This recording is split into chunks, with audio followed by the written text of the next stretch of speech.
Good afternoon, everybody. I hope you're well on this beautiful Thursday, and I am so excited to be joined by Deenita Pattni, who is the founder of the Mind Vehicle Limited and also VME, and the author of The Freedom to Do What I Want chapter.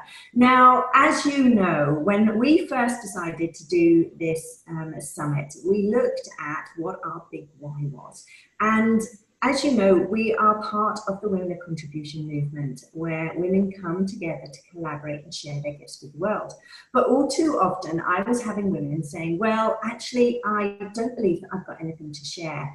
And so the Pay It Forward series, Notes to My Younger Self book, really showcased to women not only what happens when women come together to collaborate, but also how simple it is to really share a gift with the world. And that simple gift can be your story. It doesn't need to be anything massive. Now, our intention for you this week is that you are inspired and empowered by these phenomenal authors sharing their stories as we delve in behind the stories to ask lots of questions and also to understand the magic that happens when women come together. Now, as I've been saying all week, we will be hosting our very first Women of Contribution conference, which is called Destined for Bigger Things, on International Women's Day, which is March the 8th next year, and as well as the Pay It Forward Notes to My Younger Self Volume 2 book launch. So yes, there is another book coming along very, very quickly. So I hope you'll join us for that as well. Now, a few logistics. We are working on a 60-second time delay, so bear with us.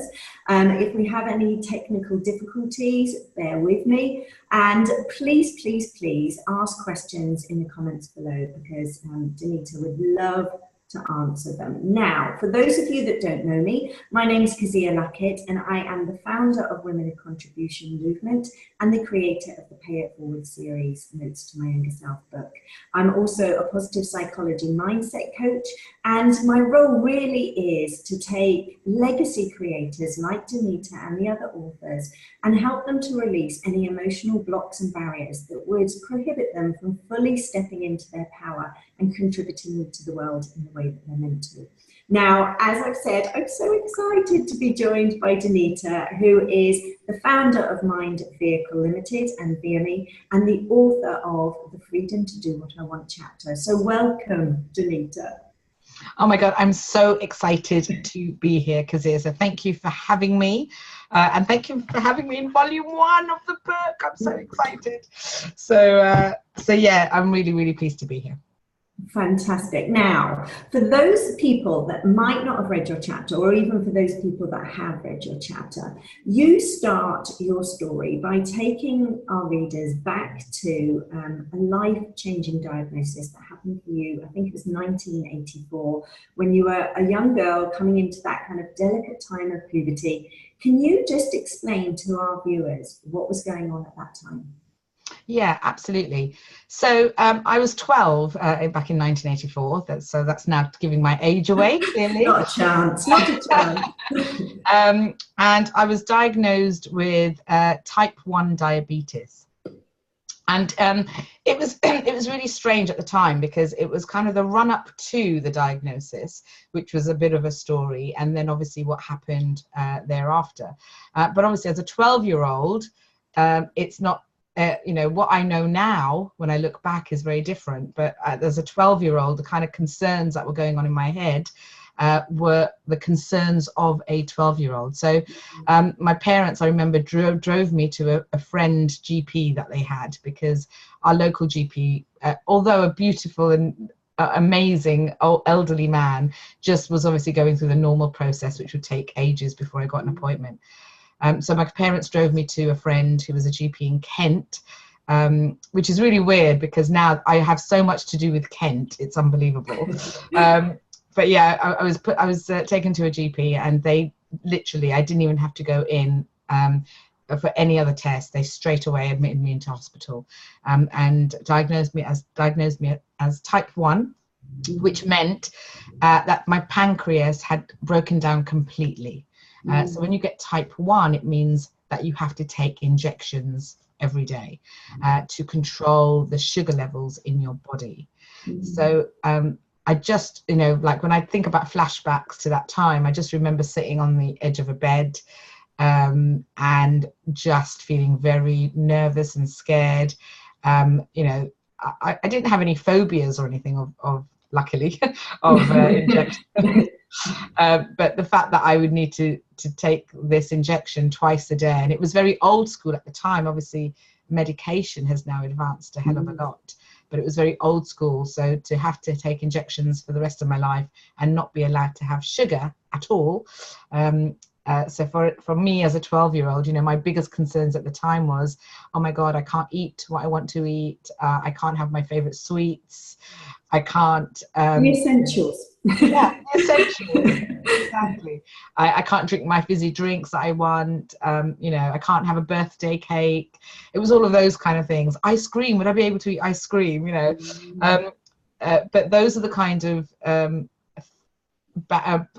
of fears I had in myself, which probably wouldn't have actually held me back so much in life. But obviously, my parents had their own fears around what was happening to me and how they would protect me.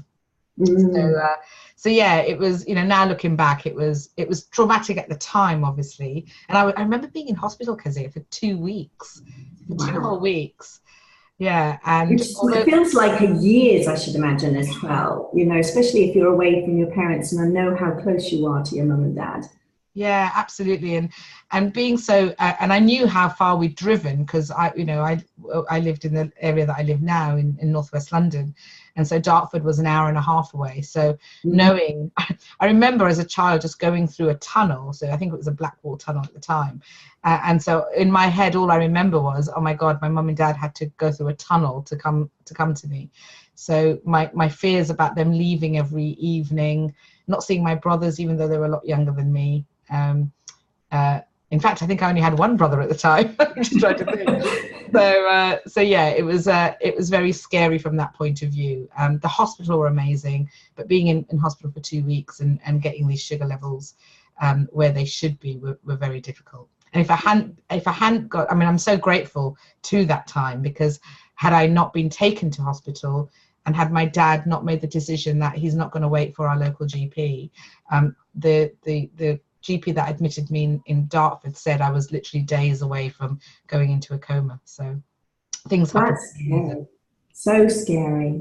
And one of the things that you talk about in your story, and I think many people that are faced with the diagnosis of being diabetics or are diabetics, is you talk about the hindsight that you've gained through the years, and you tell your younger self that her diabetes is a nuisance. It's in her way. She'll neglect it. Can you expand on that? Because I think what you're talking about there is something that happens to a lot of diabetics. Yeah, I think it's a bit like, when you start off on a really good healthy eating regime. We've all been there. Yeah, and you've got all the right intentions and you get all the right training at the beginning. And then somewhere along the line, life gets in the way, doesn't it? So I thought it was important, especially in the note to my younger self, to acknowledge that these things do happen. Because, notes to my younger self, I could have said to her, oh, look, you better do this, you better do that, you better not neglect it. But the fact it's already happened, because I'm here now. But also, I think, like you said, there's a lot of, especially if you get it at a younger age, where you're still exploring, still experimenting with things. Life does get in the way. Life gets in the way for adults, right? So I wanted to acknowledge the fact that these things do happen. So if anybody is reading it, they can become more self-aware of it, so that, even if a parent is reading the book, or whether somebody who's a teenager who has been diagnosed, or somebody young whose parent has shown this chapter to that individual, they can then become aware of the fact that this may happen, which hopefully will prevent them from neglecting it as much as I did. So it was a real message for me to ensure that there are thousands and thousands of people being diagnosed with diabetes every day, and luckily the medication and the way to handle it is so much better now. But you know, the condition is still there, and it's still quite a high priority condition.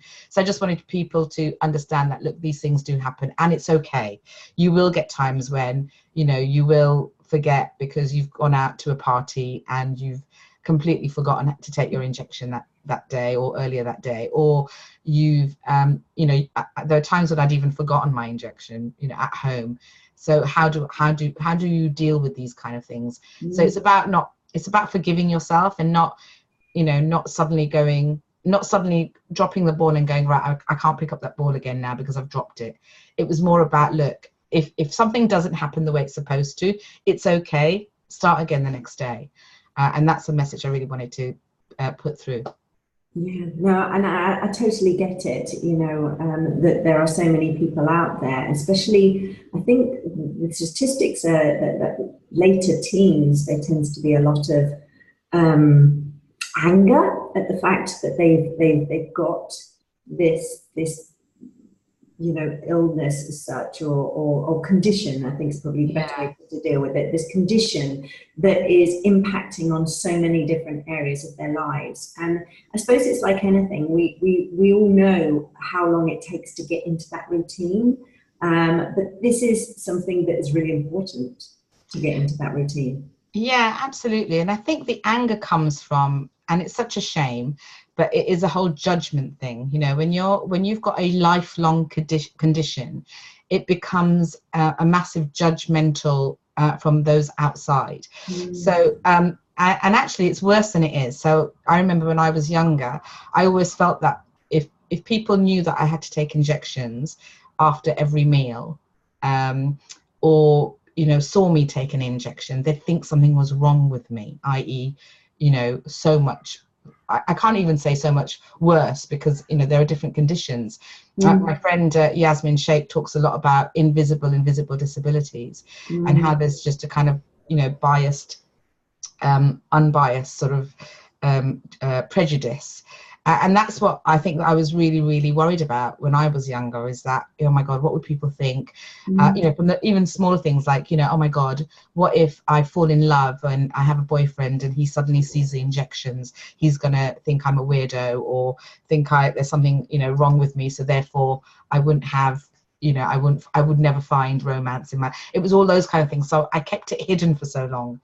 And your parents kept it hidden as well. They made a kind of conscious decision to keep it a secret, because they were concerned that it would have an impact on your life, like you just mentioned there, but also on your marrying capability. Yeah, absolutely. And it's you know, from a cultural point of view, it is such, especially at the time, it was such a normal reaction to have from them. You know, they were doing it from a place of protection. So I make it very clear in my book that it's not something I blame them for. However, what I do feel is that unconsciously, those kind of things that are happening around you, and the conditions and the lifestyle that you have, then embeds some limiting beliefs. So yeah, for the first 4 years, I think it was 4 years or 5 years, we didn't tell anybody other than immediate family that I had diabetes.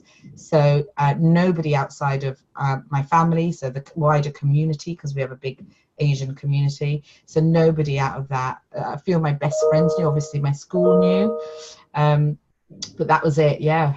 And it was because my parents were very worried that people would judge me the wrong way. They wouldn't see the real me.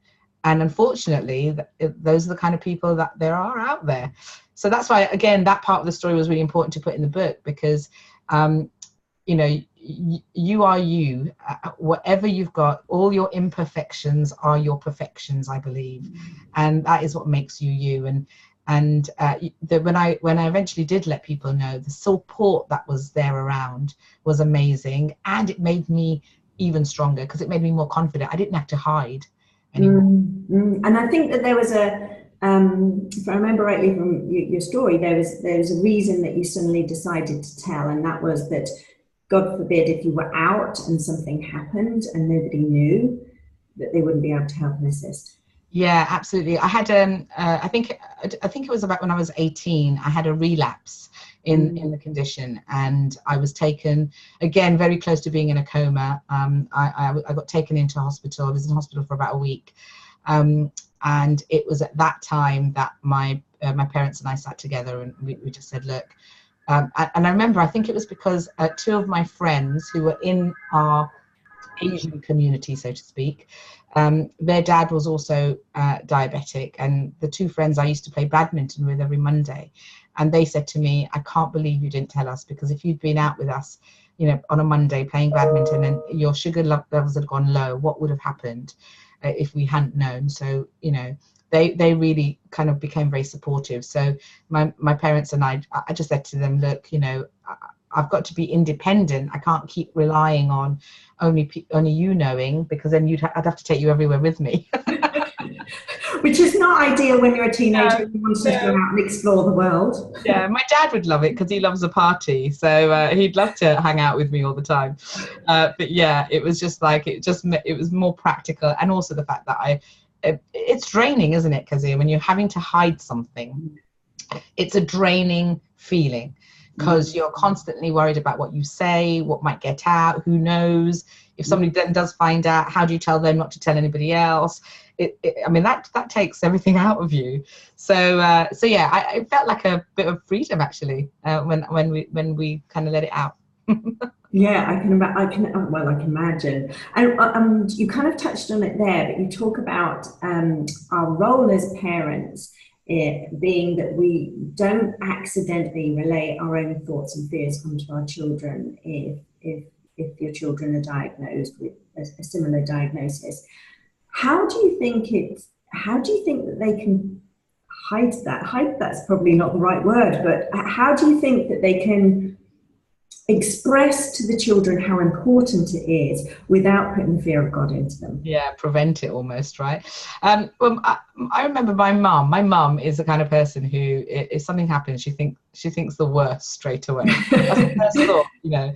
Even when she's looking at her own health, she's like, "Oh my God, what if this is wrong with me?" And you're like, "No, mother, it's probably just, you know, indigestion, left funny or something." Yeah, exactly. So it is. I think it's a challenge, and I don't envy parents at all, because, you know, when they see a child of theirs who is going through something like I did, and it might not be diabetes, it might be any other condition, right? For them, it's very, oh my God, how can I protect this child, or how can I protect my son, daughter, teenager, whoever? You know, the questions that parents probably start having through their minds is, you know, what if questions. What if this happens? What will happen? What if? So the best advice I can give parents is to ask their questions a different way. So how can I support? How can I help? How can I explain, you know, to my child that if something like this happens, this is the way to go about it? How can I encourage and embrace this, and see what's the best way to make this situation even better? And it's that whole thing about, you know, it doesn't matter what disability you have. The world is your oyster, and we've seen it in, you know, people who have wheelchairs at Paralympics. We've seen it in Nick Vujicic. We've seen it in so many situations. So those are all visible disabilities, but you also have invisible disabilities like diabetes, like colitis, like whatever condition it is. So it's just ensuring that, you know, before you. Sometimes it's the facial expression that'll give it away, because, you know, when I think my mum probably would have had a very worried look on her face when the doctors expressed this to her with the diagnosis, and you can't help those are normal reactions. But I think it's about then coming back from that and responding to it in a different way. So, you know, absolutely, parents will worry. They will initially have that first reaction, but it's about how you come back to that and how you respond, and then how the kind of questions that you would help your child ask, so that they don't ask why me questions or what if questions, which is what I had a lot of. Yeah, why me? God, yeah, that's a powerful question that can automatically many times push us into victim mode. Now, I have noticed some questions coming through and some comments. So Gospel has said, this resonates so much with me. Thank you for sharing. When did you finally accept the condition? I think it was probably, so when I was 18 and we'd kind of let people know, I think I'd kind of accepted it that way, probably about 50%. But then I still went through the neglect of, oh, I still want to have a life. Oh my God, this is coming in the way. So I still had a little bit of that going on, even though people knew about it, because I had to change my own mindset. I believe that it was quite later on, back in 99, 2000 actually, when I'd gone to Canada to live for 2 years. I'd actually migrated there. When I came back, I went back to, I finally decided that I need to go back to hospital and start my regular appointments, because I meant to see a consultant every 6 months. And I think it was then when, I think it was almost like a lucky thing, because I hadn't been to a hospital really for X amount of years to get it checked. Medication had improved, so they told me about new ways. And that's when I realized that if I don't stay close to, you know, what's happening and look after myself, then I'm not going to be in the right place at the right time to be able to look after myself. So I think when I came back and I was settled in the UK again, back in 99, I realized that, you know, I remember, I think I'd got my first job back, you know, when I got here, and I was really happy in all of those areas. And I realized that my health was the one thing that was holding me back. Wonderful. Let's have a quick look. Nicola Morgan has said, asthma, epilepsy, diabetes, blindness, deafness, MS, ME, bipolar disorder, heart problems, to name but a few conditions of friends that have lived with long-term and permanently.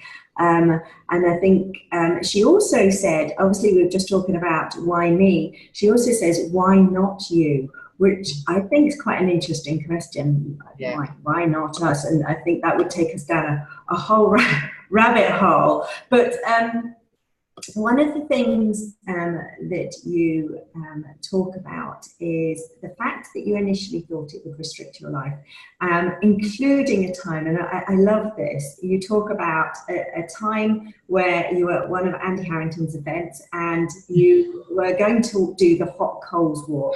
Yeah. And you basically said to the organizer, well, you know, actually, I'm not sure whether I can do this. You might need to have an ambulance ready for me. And she went, no, that's fine. You know, you've got diabetes, it's fine. Can you just explain to everybody what happened and how that helped some things in your mind? Oh my God, it was the most funniest thing. So first of all, I didn't even know what I was entering. It was an event called Fire Your Desire. I'd seen the videos. It was going to be a fire walk and all these other activities, a bar bend and a board break. And so we're registering, and yeah, the lady, I was just like, so, you know, are there any ambulances, you know, on standby? And she was like, no. So I said, okay, well, you know, I'm diabetic. And then she said exactly that. She goes, yes, you're fine. If you're diabetic, you'll be fine. And I was like, but, you know, I just want to make sure that there's going to be some kind of, you know, first aiders, paramedics, something. And she was like, you either sign this or you don't come in. And I'd spent money, obviously, on the tickets. Obviously, I later found out it was Andy Harrington's mum. So obviously she'd already been through, you know, the training that Andy Harrington gives. So yeah, it was a really funny moment. And what's even funnier was when it came to doing the fire walk, I was so up for it. I'd completely forgotten about this conversation that I'd had with his mum, and I was just ready to walk across those coals. So yeah, that whole fear had just completely gone from my mind, because of some of the stuff we'd learnt about our mindset during the day. So yeah, it was a really funny moment. Looking back. I can imagine. And you talk about the mind, and you've just said there you learnt lots of mindset stuff, and in the book you talk about the fears and insecurities that can often invade our mind. What tips would you give to our viewers who may be impacted with this? You know, that little monkey chatter that's sitting there constantly going over and over as to what we are capable of and what we can do. Yeah. So our mind is an amazing piece of software. And my mentor always talks about, it's almost like the human Google. So, and I've learned this from him, and that is, you know, if you type a question into the search bar of Google, you will get, the answers you will get will be based on the question that you ask, right? So if you ask a great quality question, you'll get some really good search results.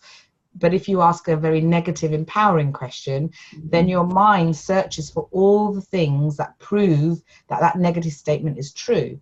So, you know, if you're going to search on Google, give me the worst holidays on, it will send you top search results on the worst holidays and the worst destinations. But if you type what are the best destinations, it will give you what you want.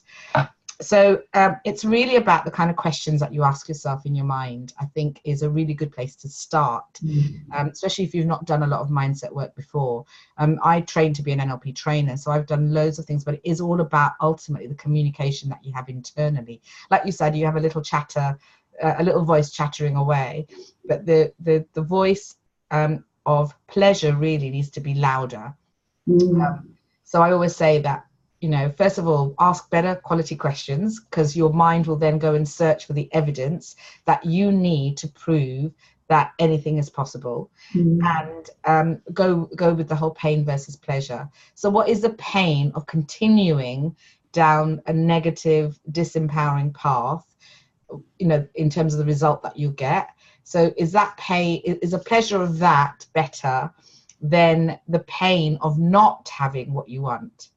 You know, so, you know, is it better for you to carry on smoking so you never see your kids again, or is the pleasure of being able to be a grandfather or grandmother, being able to see your grandkids, being able to walk your daughter down the aisle, whatever it is, you know, is that more important than having the cigarette?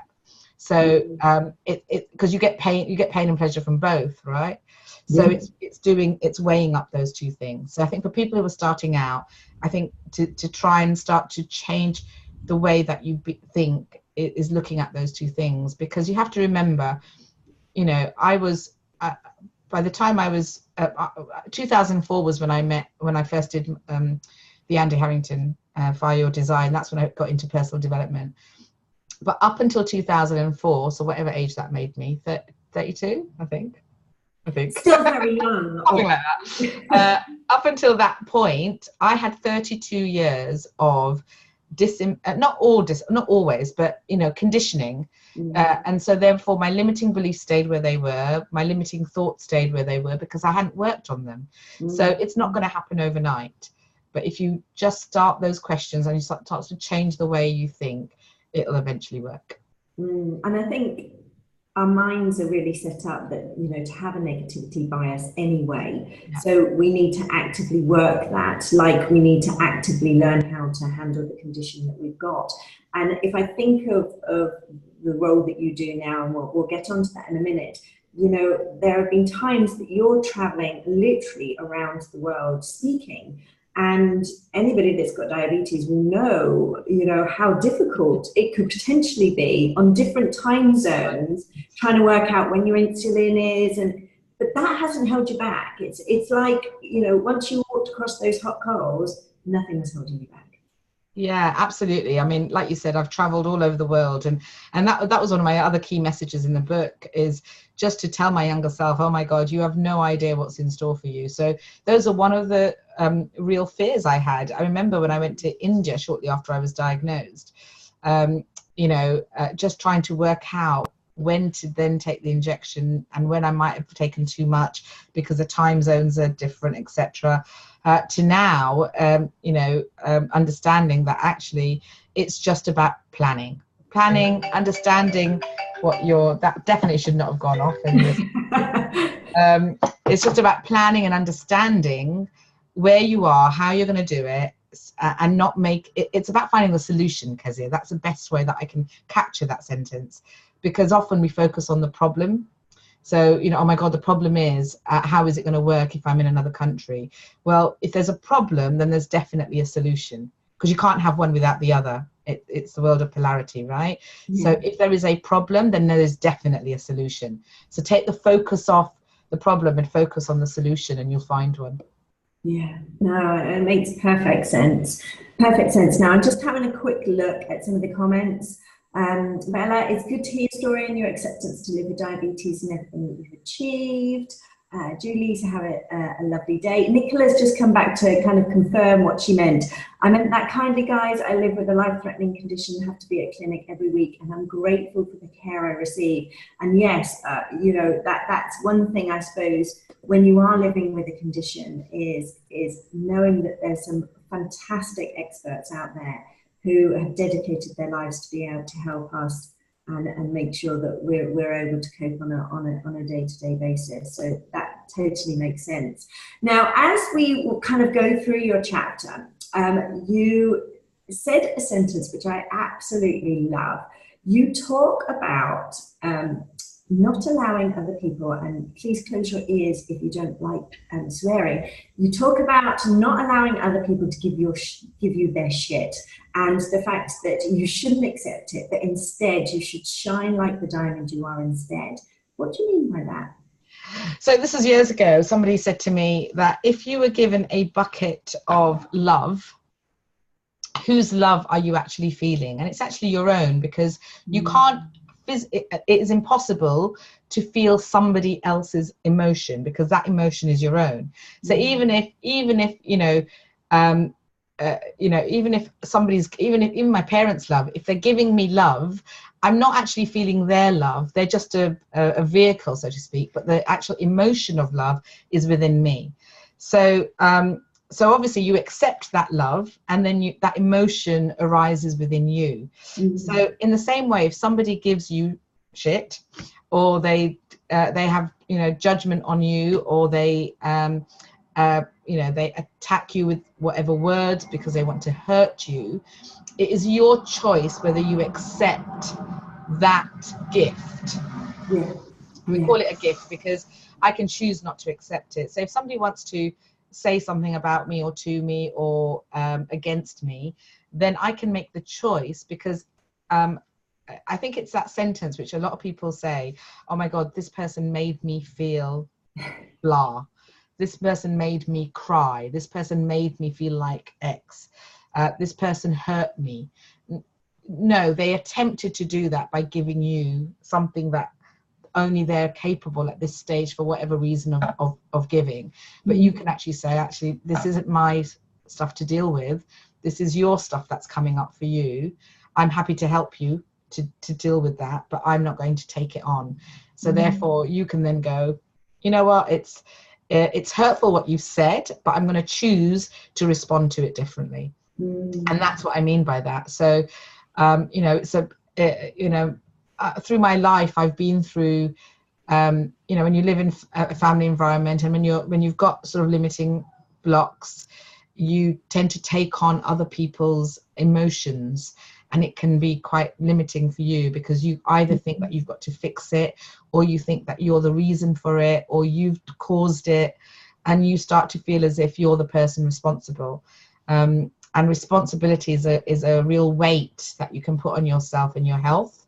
And I realized, after I'd got into personal development, that I didn't want to do that anymore. I wanted to just let go of that guilt and obligation and feeling of responsibility for other people behaving a certain way.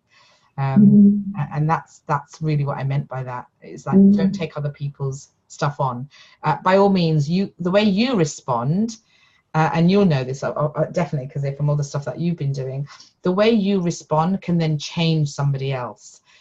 So if you respond in the right way, and in a giving and loving way, then the person who's got all of this shit and insecurities going on, they might look at things differently.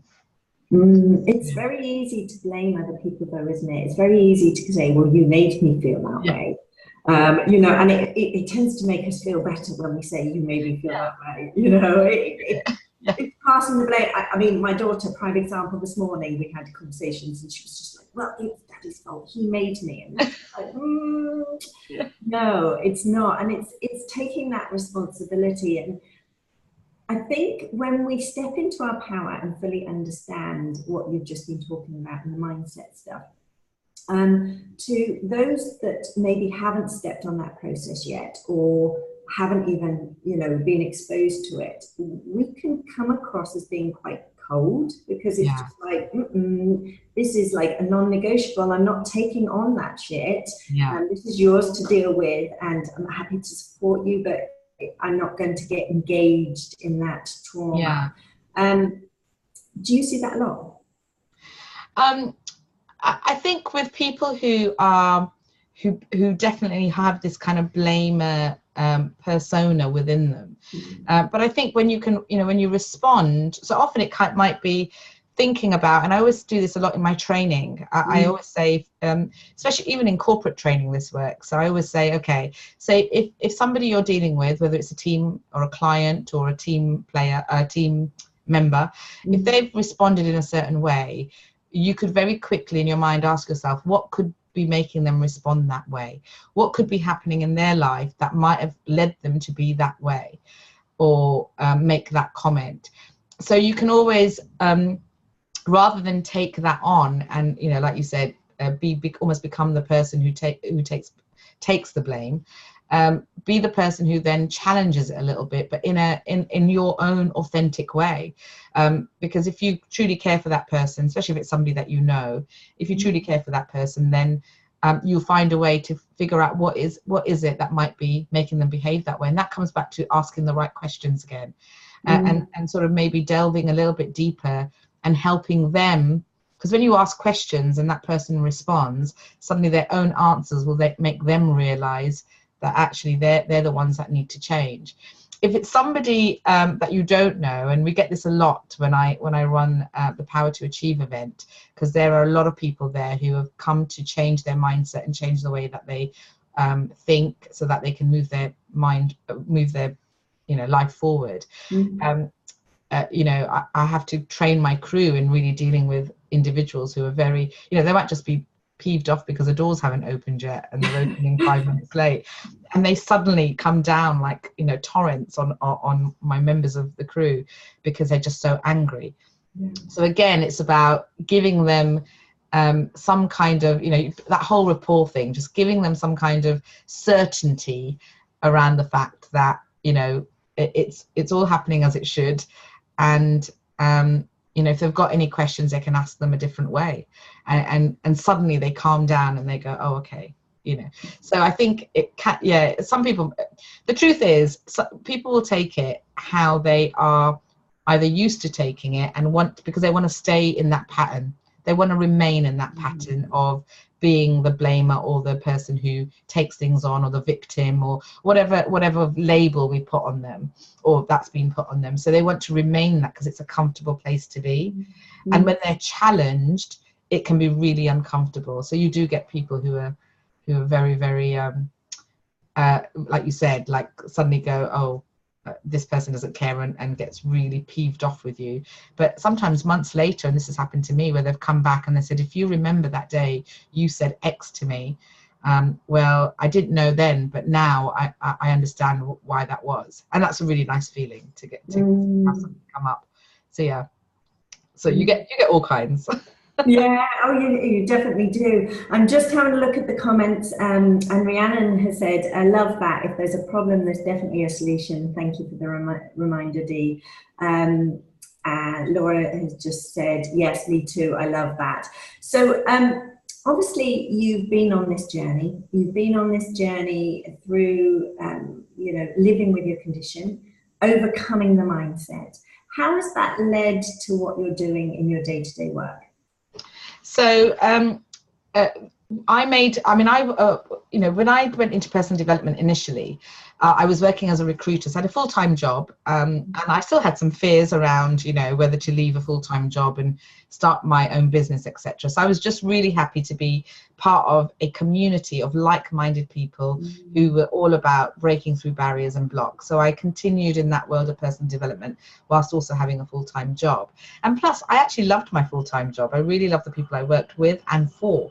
So, but it's all work in progress. I think that's something for everyone who's watching this or who's reading this amazing book, which I'm plugging again. I think it's important for people to remember that, you know, you're never the finished article.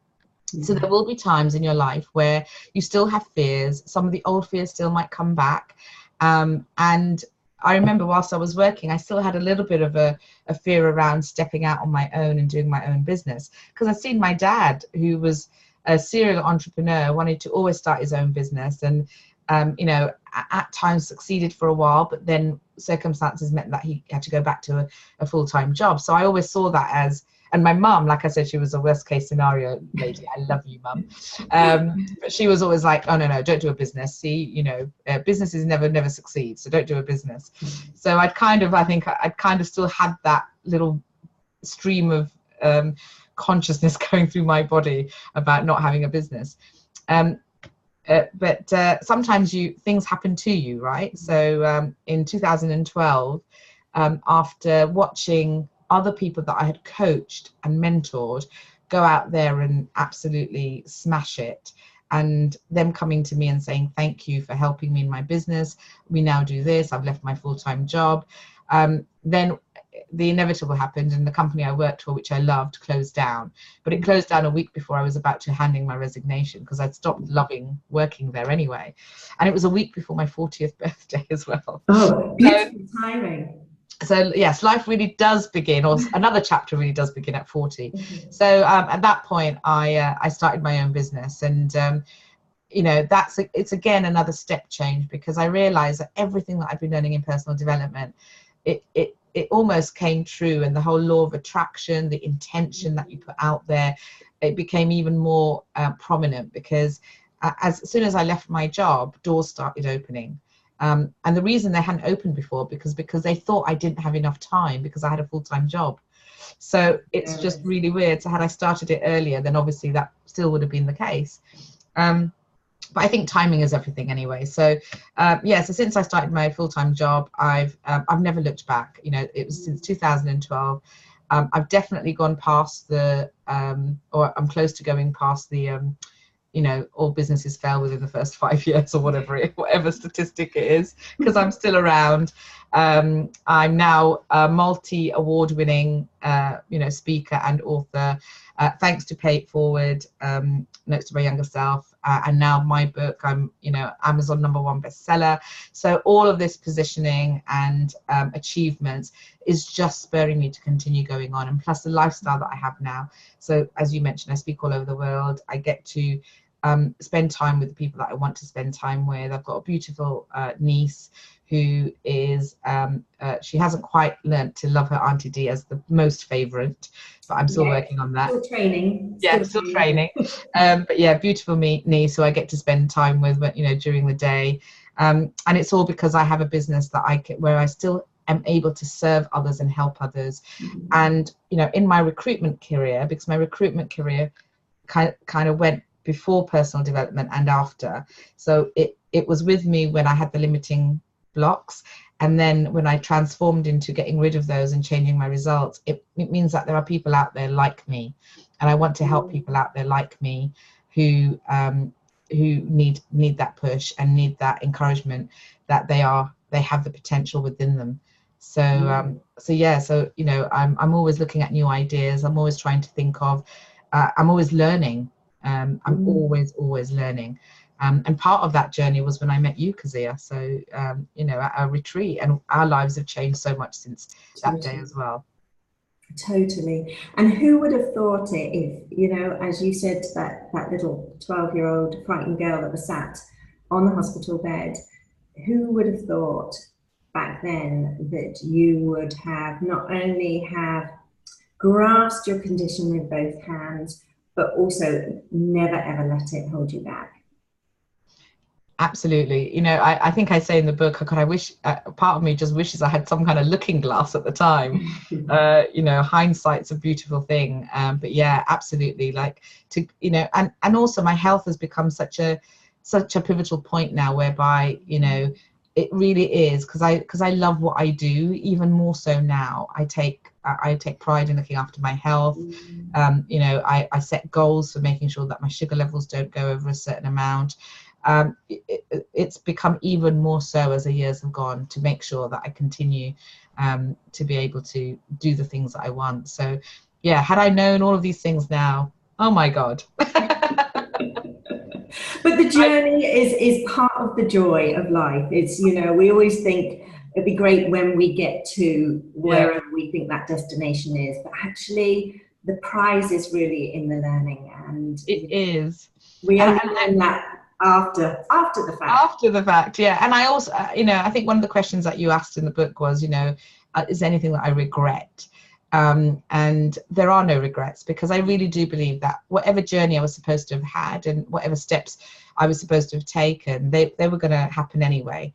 And it's that journey that has led to me being the person that I am today. And also there's a saying, and I can't remember who said it, but nobody follows an unscarred general into battle. So you've got to be able to, you know, now that I can show the wounds and I can show the evidence as to why I am the right person to be helping other people in whatever mission I put forward for myself, it's because I've been through it. And I can give some of those experiences and share those. And that's why when you asked me to be in the book, it was just such an, first of all, an honor, but it was just such a great experience for me, and the right thing to do, because I knew I could share so much. Well, thank you for saying yes. Thank you for saying yes. And so for our listeners, what free gift are you giving them that will be posted up on your video once this is all finished? So I knew you were going to ask me that, and I've completely forgotten. And it's gone a blank. It's not a problem. It's not a problem at all. But there is a free gift. There is a free gift, and I believe it's a. I believe it's a free gift for linked. I'm not going to say because I completely forgotten. That's fine. That's fine. So, this is the joy of doing lives. I love it. I love it. So don't worry. It's a brilliant free gift. It's a fabulous free gift. And for those people that are wondering where the free gift's going to be, you will see on the website that there is a gallery with all the videos on there, and a link to all the free gifts. So do not fear, do not fear.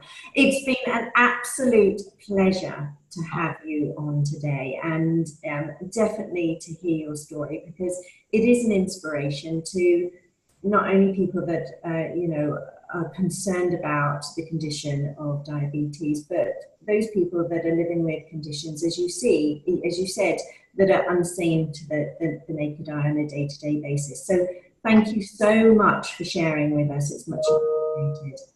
Oh, thank you for having me. I really, really enjoyed it. I love these little interview chats with you. And for those of you that are going to be joining us later at 8 p.m. UK time, we are going to be joined by Yvette Taylor. And so I look forward to seeing you all then. And thank you very much, Dee. Thank you, Kazia. Take care then. Bye-bye.